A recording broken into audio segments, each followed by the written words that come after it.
राजन भैया का अभी आगमन हुआ है।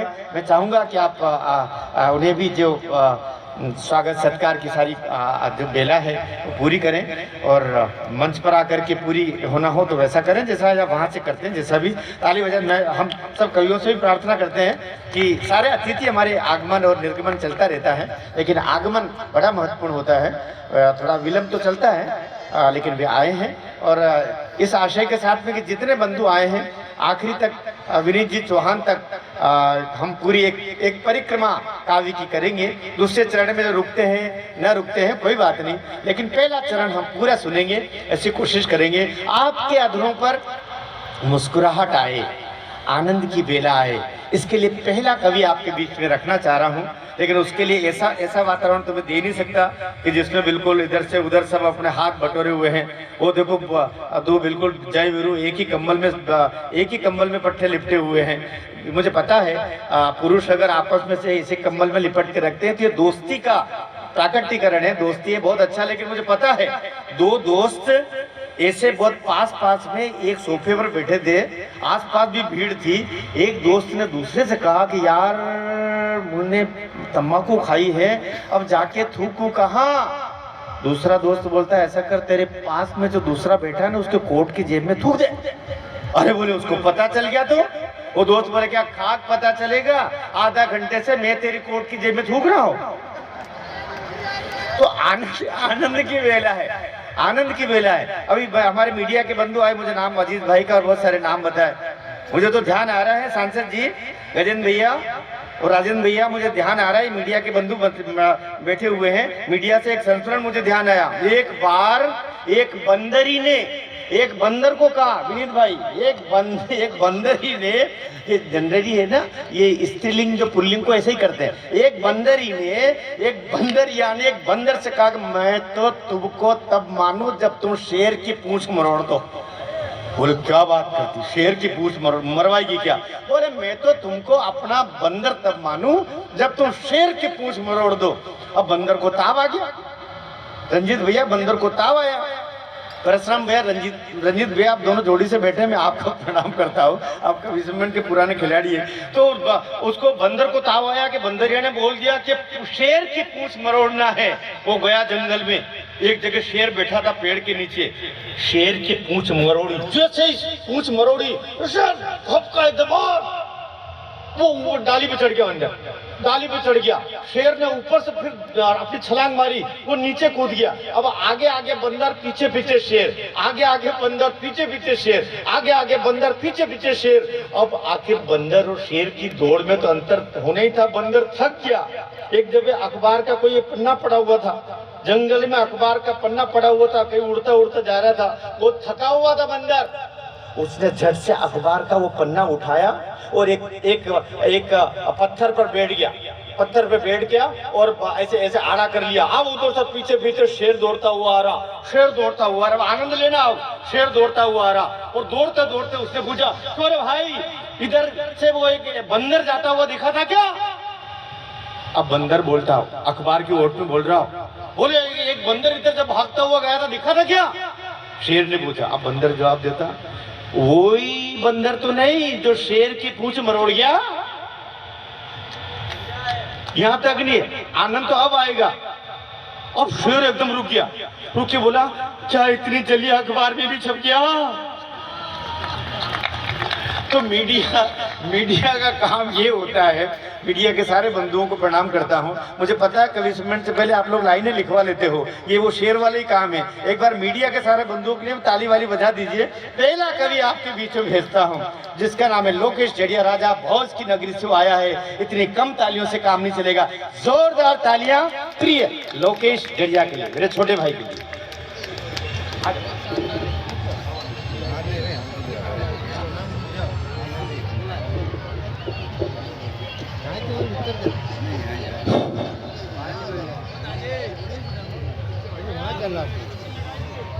भागीरथ भैया शुरू करें।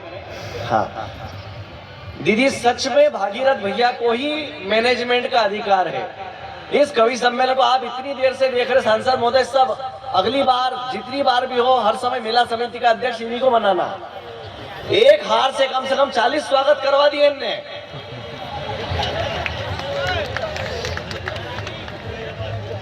धन्य हो गए भागीरथ भैया, बहुत बढ़िया। हाँ, खींच रहा है फोटो, खींच, एक और खींच ले यार। आया, तेरे को मालूम है फोटोग्राफर कौन बनता है? जिसको बचपन से लोगों के घर में ताकने झांकने की आदत हो। ये पेपर में पर एक काम करना फोटो वाले भैया, ये पेपर में छापना मत, क्योंकि कल पेपर में छापेगा, फोटो चले जाएगा रद्दी की दुकान पे, बच्चा तो जलेबी खा लेगा और मेरी मुंह पे लगी रहेगी चाशनी, और मैं नहीं चाहता कोई कुत्ता मेरा मुंह चाटे। पर भागीरथ भैया बहुत अच्छा आपने मैनेजमेंट किया है। कल से हमारे दीदी बैठे हुए हैं, नगर पालिका अध्यक्ष हैं, सांसद महोदय बैठे हैं, सभी भागीरथ भैया को पूरे समय चिंता रही, एक ही चिंता रही, कल से लगे मेरे पास, लोकेश भाई क्या कर रहे हो? इनका एक ही डायलॉग बस, लोकेश भाई क्या कर रहे हो? मैं कुछ नहीं भाई साहब, बस उठा हूं सुबह। हाँ पर भाई साहब टाइम पे आ जाना। मैंने भाई साहब आप चिंता मत करो, बिल्कुल मैं टाइम पे आ जाऊंगा।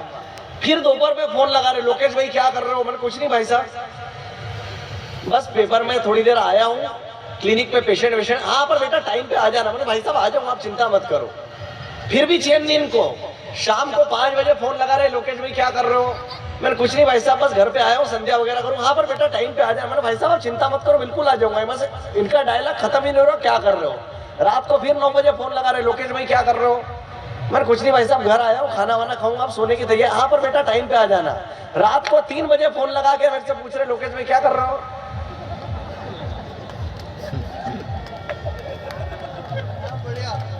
इतनी सुमड़ी ताली यहाँ पे नहीं चलती है, एक बार जरा बजा के बताओ। अब भागीरथ भैया को कौन बताए कि रात को 3 बजे आदमी क्या रोता है? मेरे कहा लुगाई को गरुड़ पुराण सुना रहा हूं, तुमको सुनना हो तुम भी आ जाओ। ये हर समय, पूरे समय अच्छा मैनेजमेंट। शायद दीदी आप विश्वास नहीं करेंगे, मैं और मुन्ना भाई मिलने गए इनके यहाँ, जैसे ही मिलने गए जेब में से 500 रुपए की नोट की गड्डी निकाल के पूरी की पूरी दे दी हमको। मेरे कहा भाई साहब इतने के देख बेटा, हमारे घर में कोई आता है पहली बार जो आता है जेब में जितने पैसे हो सब निकाल के दे देते हैं। और मैंने भाई साहब ये तो बजा गजब का काम है। और भाभी जी किधर है?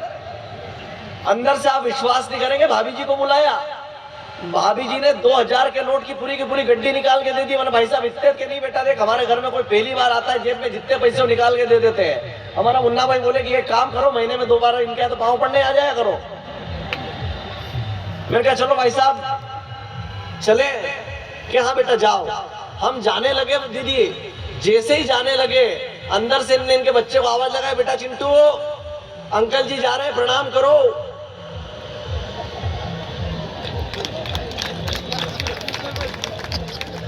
आप विश्वास नहीं करेंगे, हमारे जेब के किराए के पैसे भी छुड़ा लिए। सब चतुरे हैं, एक से एक चतुर लोग हैं यहाँ पे, आप विश्वास। हाँ ये उनका क्यों खींच रहा, हमारे खींच ले। अच्छा ये तो मैंने तो एक दूसरे के आगे पीछे होके खींचते हुए, बहुत अच्छे रहे सब। सांसद महोदय कितनी बार मैंने, आपने देखो हमने छाया दीदी के प्रचार के लिए, तो मैंने बहुत मेहनत करी है, इतनी मेहनत करी है छाया दीदी के प्रचार के लिए। मेरी गर्लफ्रेंड के घर पे भी जा जाके मैंने, मेरे जो जिसको लव लेटर देता था उसके आदमी को जाके जिया जी बोला है।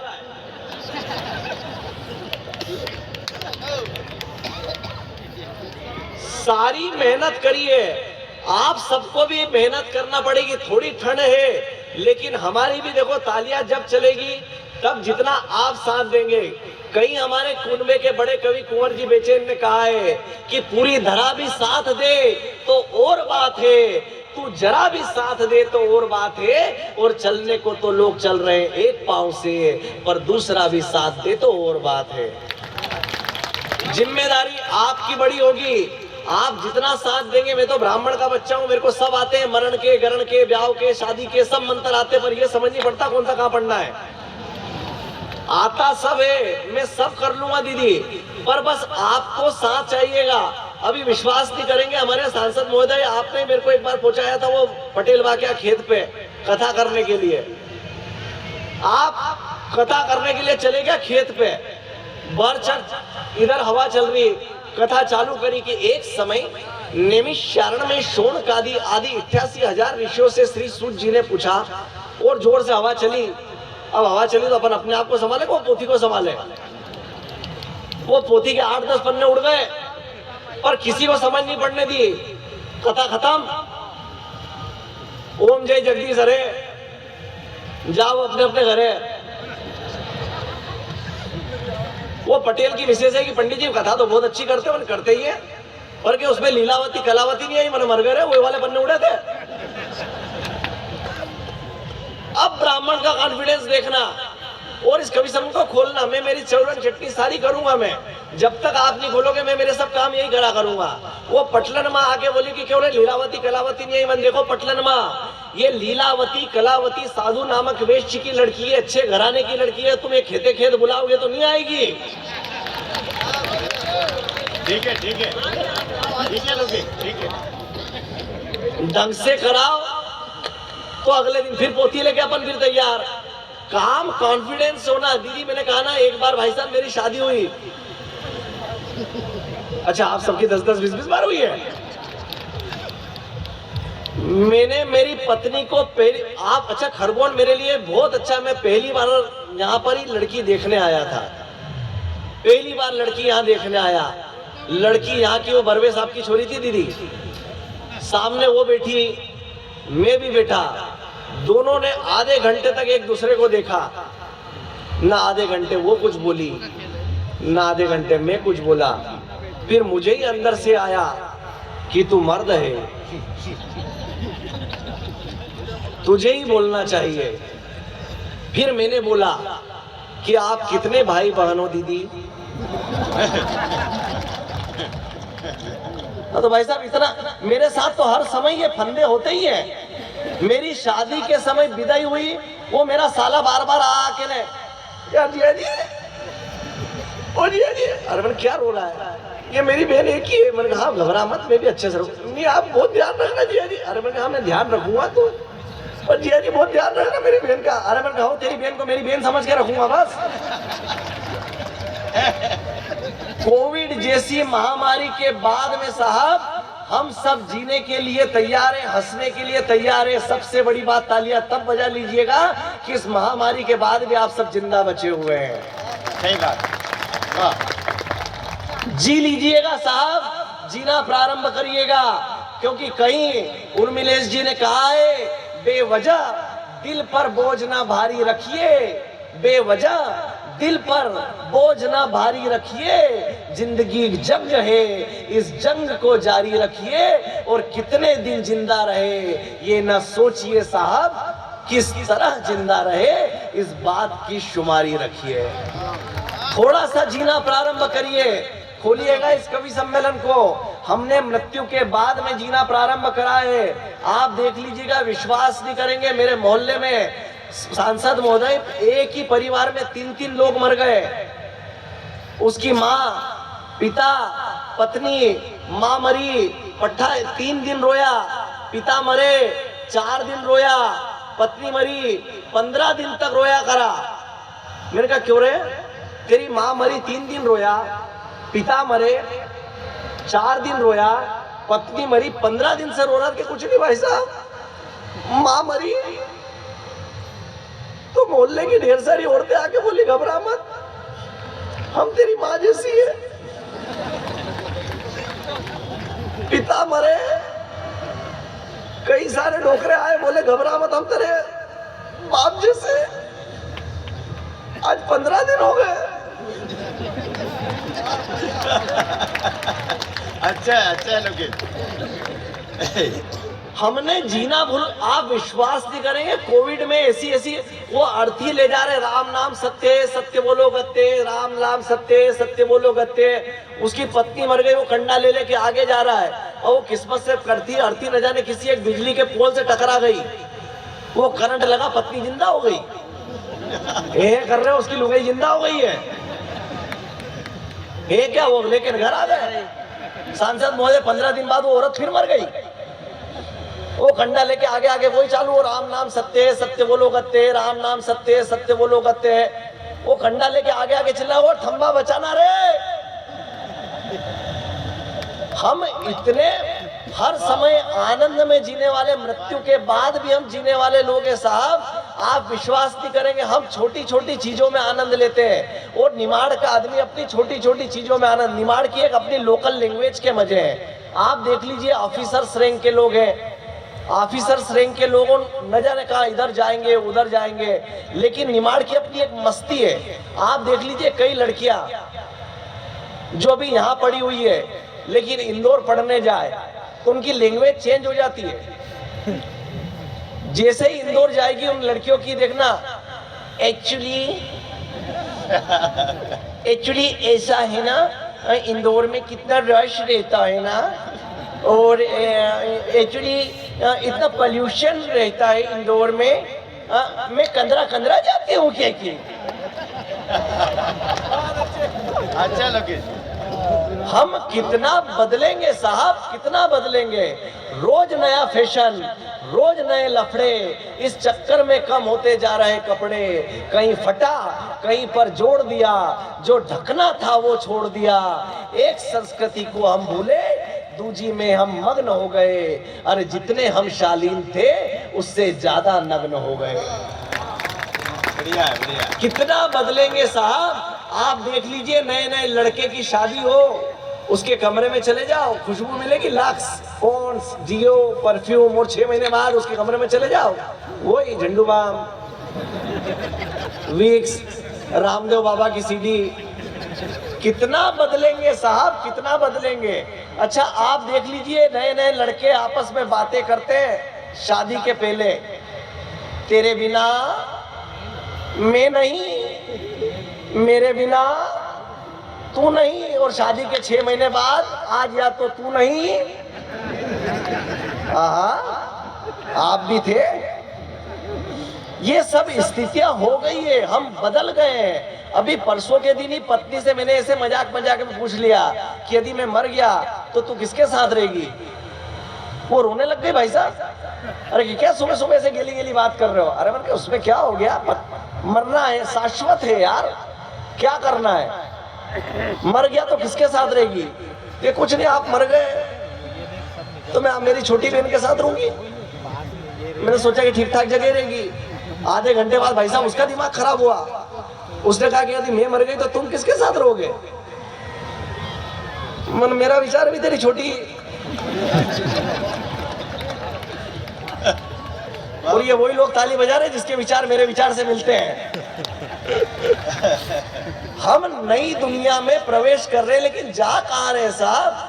आप हर छोटी छोटी चीजें, फिल्मी लाइन में आप देख लो, फिल्में हमको क्या क्या सिखाती है।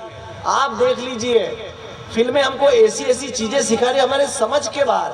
आप फिल्मों को देखने के हिसाब से, दीदी फिल्मों में एक सिस्टम रहता है, हीरो रहता है, हीरोइन रहती है। हीरो कुछ नहीं करता है, एक पाइप लेता है और बोछार मारता है और हीरोइन को गीली कर देता है, और वो हीरोइन भी, मैं गीली हो रही हूं, देखो मैं भीग रही हूं। वो गीली होती जाती है और थोड़ी देर बाद गीली होते होते प्यार करने लग जाती है। दीदी यही काम मैंने परसों के दिन करा। मैंने, हीरोइन जब कर सकती है तो अपन भी करो। लुगाई बर्तन मांज रही थी, पाइप था, पानी झींक रही थी, वो कुकर का ढक्कन यहाँ पड़ा जोर से, सीटी समेत। हम कितने बदलेंगे। आप देख लीजिए, अजय नए ना व्हाट्सएप पे चैटिंग देख लीजिए आप। मेरे छोना ने खाना खाया, मेरे थोना ने थाना खाया, ने उधर से भी वो बोल रहा है, खा लिया, मुझे नहीं खिलाया, वो नहीं खिलाया, थोड़ा था ले दो ना, वो थोड़ा था दे लो, खाओ। वो तलका लगला है और उसको तलका भी लग गया। वो तलका लगा मेरे थोना बाबू को, लो पानी पी लो। अब ये सोना बाबू भाई साहब, यदि शादी के 2 साल बाद यदि बोले मेरे थोना ने थाना खाया तो देखा, हे हट बोबड़िया। हम कितना बदलेंगे साहब। हमें कहाँ जाना था, कहाँ रुक गए। मोदी जी ने बड़ी बड़ी बातें करी, सब काम करे। थोड़ा सा मैं खोलना चाहता हूँ कवि सम्मेलन को। पाकिस्तान पे क्या क्या बोला गया, यहाँ से सब कुछ होगा। हमारे कुनबे के बड़े कवि साहब जिनकी अध्यक्षता में हम कवि सम्मेलन कर रहे हैं, मैं सिर्फ यहाँ पर एक बिछाने के लिए, जाजम बिछाने के लिए आया हूँ। क्या है पाकिस्तान कि ये वो खुजली जिसका इलाज ना झंडू है ना साफी है, शिशुपाल है ये इनको, अब बार बार ना माफी है। अरे एक बार साहब, कई लोग बोलते हैं कि मोदी जी ने क्या करा, योगी जी ने क्या करा। जितने लोग बैठे, कोई मैं कांग्रेस का बीजेपी का नहीं हूँ, जितनी चीजें हैं सामने यदि दिखती है तो आप सब बोलिएगा क्या क्या करा है योगी जी ने और मोदी जी ने, बताइएगा कि एक बार साहब कितना परिवर्तन लाए, क्या चीजें लाए हमारे बीच पे योगी जी मोदी जी। हालांकि एक चीज है दीदी, शिवराज सिंह जी से भी आपकी मुलाकात होती हो तो एक चीज सांसद महोदय बोलिएगा, दुनिया भर में लाडली लक्ष्मी योजना, लाडली लक्ष्मी योजना, लाडली लक्ष्मी योजना, क्यों लड़कियां लड़कियां बचाओ। ये छोरे क्या खुंदा नदी के पूर्व में से भेवे क्या है।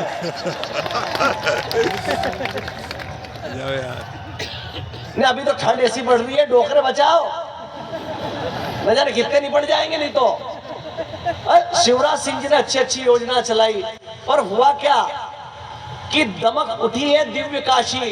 क्या क्या बदला है, थोड़ा कविताओं तक भी आना, मैं मेरी मस्तियों में भी रहूंगा। दमक उठी है दिव्य काशी, क्या बदला है, दमक उठी है दिव्य काशी। अवधपुरी में जय श्री राम, यह केवल आरंभ है, अभी बहुत है बिगड़े काम। कुछ ऊंची आवाजों के बोल सुधारना बाकी है, बिना सुर के बजने वाले ढोल सुधारना बाकी है। केसरिया केसर को साहब, आपने केसरिया बाना ओढ़ा हुआ है, केसरिया केसर को अखंड भारत में बोना है, बिना सुर के बजने वाले ढोल सुधारना बाकी है। केसरिया केसर को अखंड भारत में बोना है, भारत माँ की चुनर पर लगे दाग सब धोना है। साहब खरगोन में भी कई दाग लगे हुए होंगे, धोना है आपको सब भी। हाँ, थोड़ा सा खोल दीजिए कवि सम्मेलन। बहुत बढ़िया। भारत माँ केसरिया केसर को अखंड भारत में बोना है, भारत माँ की चुनर पर लगे दाग सब धोना है। अरे सारे कारज करना जारी, पर पहले मथुरा की बारी, बुला रहे हैं कृष्ण मुरारी, आ जाओ सब भगवाधारी।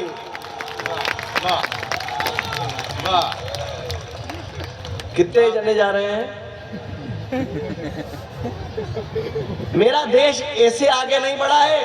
भारत माता की जय क्यों बोली जाती है, मैं विदा करना, मुझे लंबी टीम है, मेरी मेहनत पूरी करी और एक कविता से समापन करता हूं। हम सब भारत